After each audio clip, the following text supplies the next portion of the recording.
boqolkiiba 75 kamid ah dadka dunida ku nool waxay qabaan cabsi lagu magacaabo claustrophobia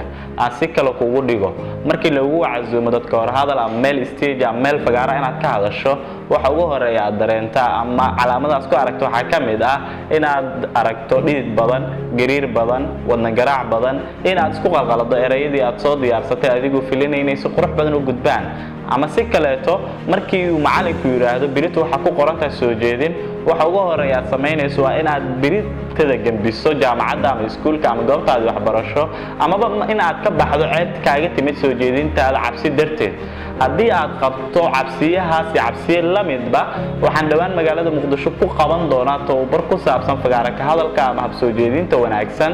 haddii aad kalgacal xiiso u qabto aadna rabto inaad ka mid noqoto dadka tirada yar ee fagaara ka hadlayaasha